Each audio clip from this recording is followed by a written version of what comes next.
3월 5일 수요일, 오늘 10% 이상 급등한 종목과 그 이유에 대해서 알아보겠습니다. 오늘 장은 오후 4시 키움증권 기준으로 코스피 지수는 1.16% 상승한 2558.13포인트로 마감했습니다. 외국인은 매도, 기관은 매수로 임한 가운데 개인은 매수로 대응했네요. 오늘 코스피 거래 대금은 12조 원입니다. 한편 코스닥 지수는 1.23% 상승한 746.95포인트로 마감했습니다. 외국인과 기관은 매수로 임한 가운데 개인은 매도로 대응했네요. 오늘 코스닥 거래 대금은 6조 원입니다.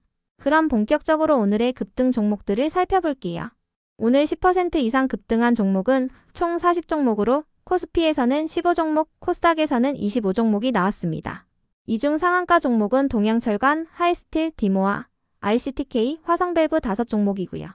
오늘 하한가 종목은 없었습니다. 총 40개의 급등 종목 중 상위 30개 종목들을 테마별로 묶어보니 6개 테마로 나눠볼 수 있었어요.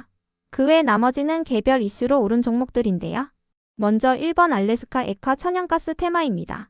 트럼프 대통령이 연설을 통해 미국이 알래스카주에 세계 최대 규모의 천연가스 파이프라인을 건설하는 프로젝트를 진행하고 있으며 일본과 한국을 비롯한 여러 국가들이 파트너가 되기를 원하고 있고 그 나라들은 수조 달러를 투자할 예정이라고 언급했습니다.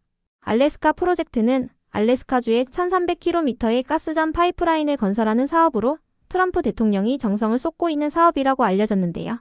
초기 추산으로는 약 64조 원 이상이 투입되는 대형 프로젝트이며 최근 미국을 방문한 안덕근 장관은 알래스카 프로젝트를 비롯하여 조선과 에너지, 관세 분야의 실무 협의체를 구성하기로 했다고 전해졌어요. 이 같은 소식에 철강과 가스, 피팅, 밸브 등을 생산하는 기업들이 알래스카 프로젝트 관련주로 부각되며 강세를 보였습니다. 다음은 이번 양자암호 테마입니다. 중국 연구팀이 슈퍼컴퓨터보다 1000조 배 더 빠른 처리 속도를 가진 양자 컴퓨터를 개발했다는 소식입니다. 해당 양자 컴퓨터의 이름은 쭈충즈 3호인데요. 중국의 관영신화통신에 따르면 중국 연구진들은 물리학 분야의 최고권위 국제학술지인 피지컬 리뷰 레터를 통해 쭈충즈 3호를 공개했다고 전해졌어요. 신화통신은 이번 성과에 대해 중국이 글로벌 양자 컴퓨팅 경쟁에서 중요한 이정표를 세웠다고 밝혔는데요. 이 같은 소식에 양자암호 관련주들이 시장에서 부각되었습니다.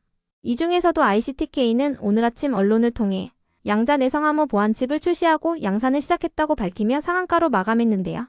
해당 보안칩에는 미국 국립표준기술연구소의 알고리즘이 탑재됐다고 전해졌습니다. 다음은 3번 2차전지 전기차 테마입니다. 국내 최대 규모의 배터리 전시회인 인터배터리가 오늘 강남 코엑스에서 개막한 가운데 이번 전시회에는 역대 최대 규모인 688개의 기업이 참여했다고 전해졌습니다. 안덕근 산업부 장관은 개막식에 참가하여 정부는 배터리 산업의 성장세 회복을 위해 트럼프 정부, 전기차 캐즘, 공급망 등 3가지 키워드를 중심으로 대응해 나갈 계획이라고 밝혔는데요. 이번 행사에서 LG엔솔은 원통형 46 시리즈 배터리와 배터리팩 솔루션 등의 기술을 선보였으며 삼성 SDI는 이번 행사에서 46파이 배터리 고객사를 확보했다고 전해졌어요. 이와 관련하여 삼성 SDI는 확보한 고객사의 이름은 밝힐 수 없지만 이미 샘플을 제출하고 곧 양산을 시작할 예정이라고 밝혔는데요. 이와 함께 전기차 캐즘은 내년 상반기까지 지속될 것 같고 올해 1분기를 저점으로 2분기부터는 점차 회복될 것으로 생각한다고 언급했습니다.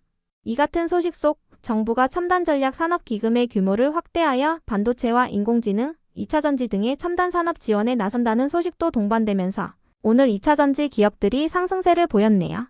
참고로 2차전지 및 자동차 기업들의 경우 트럼프가 멕시코와 캐나다에 대한 관세를 예정대로 부과하겠다고 밝힌 가운데 해당 국가의 공장을 보유한 기업들의 수출이 타격받을 수 있다는 우려가 나오면서 최근 하락세를 보인 바 있으니 참고해주세요. 다음은 4번 이재명 테마입니다. 오늘 이재명 대표와 관련하여 특별한 호재가 있던 것은 아니었습니다. 다만 조기 대선 기대감이 이어지는 가운데 이재명 대표가 여당의 대권 후보들을 따돌리며 대세론을 굳혀가고 있다고 전해졌는데요. 일부 여론조사 기관에 따르면 이재명 대표는 42%로 1위를 기록하고 김문수 고용노동부 장관이 19%로 2위를 기록했다고 전해졌어요. 한동훈 전 국민의힘 대표는 7%를 기록하고 홍준표 대구시장과 오세훈 서울시장이 뒤를 이었다고 전해졌습니다. 이 같은 소식에 이재명 관련주들이 상승세를 보였습니다. 다음은 5번 방산 테마입니다.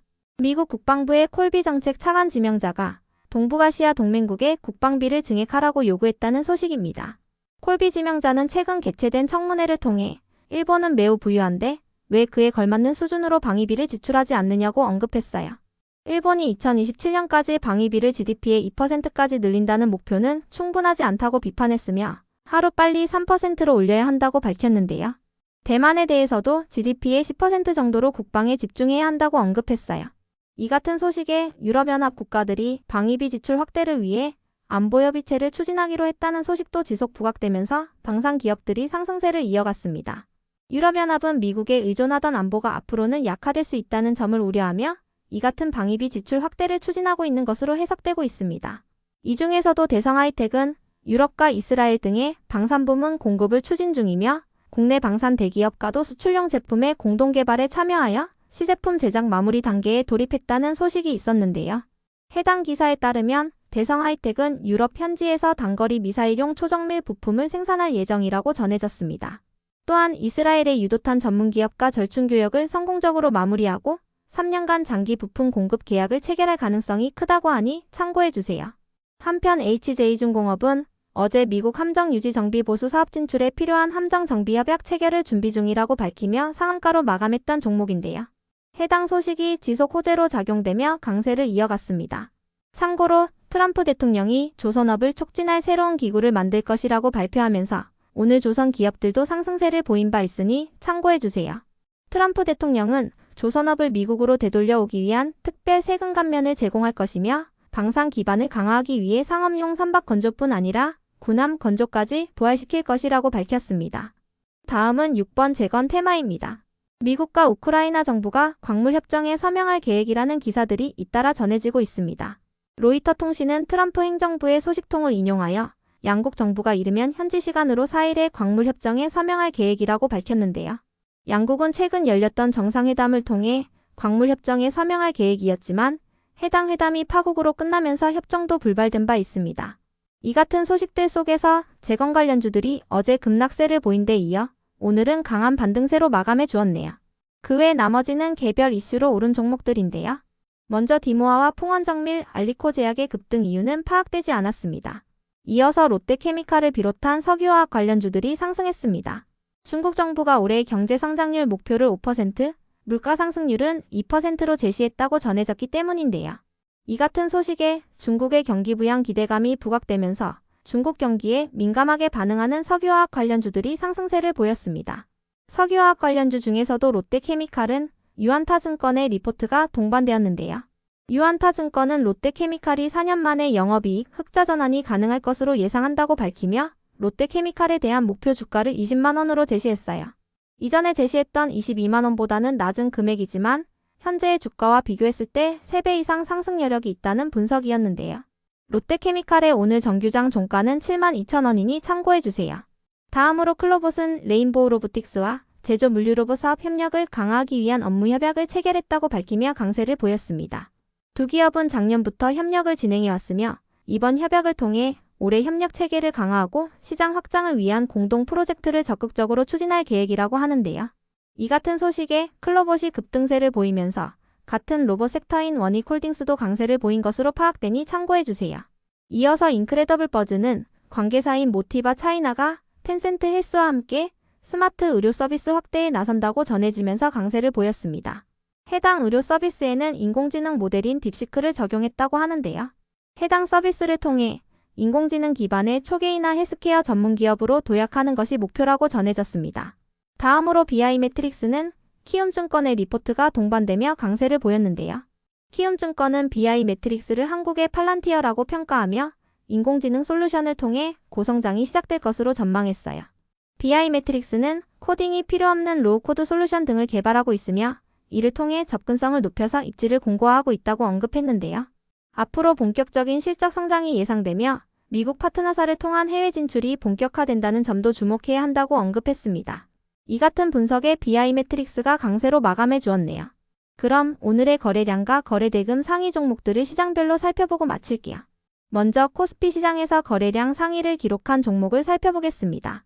1위가 휴스틸, 2위는 삼성중공업, 3위는 넥스틸, 4위는 HJ중공업, 5위는 동양철관, 6위는 하이스틸, 7위는 삼성전자, 8위는 한국앙코르유점, 9위는 두산에너빌리티, 10위는 하나오션입니다. 이 중 10% 이상 상승한 종목은 휴스틸, 넥스틸, HJ중공업, 동양철관, 하이스틸입니다. HJ중공업은 방산 및 조선 관련주이자 개별 이슈가 있었으며 나머지 4종목은 모두 알래스카 프로젝트 관련주로 부각되고 있습니다. 한편 코스닥 시장에서 거래량 상위를 기록한 종목은 1위가 한일단조, 2위는 원익홀딩스, 3위는 클로봇, 4위는 형지 INC, 5위는 셀리버리, 6위는 모티브링크, 7위는 파인테크닉스, 8위는 화성밸브, 9위는 대동기업, 10위는 1승입니다. 이 중 10% 이상 상승한 종목은 원익홀딩스, 클로봇, 형지 INC, 모티브링크, 화성밸브, 대동기업 1승입니다. 원익홀딩스와 클로봇은 로봇 관련주이며 형지 INC는 이재명 관련주입니다. 모티브링크는 최근 신규 상장한 종목이자 자동차 부품 기업이며 화성밸브는 알래스카 프로젝트 관련주로 부각되었습니다. 대동기업은 재건 관련주, 1승은 액화 천연가스 및 조선 관련주입니다.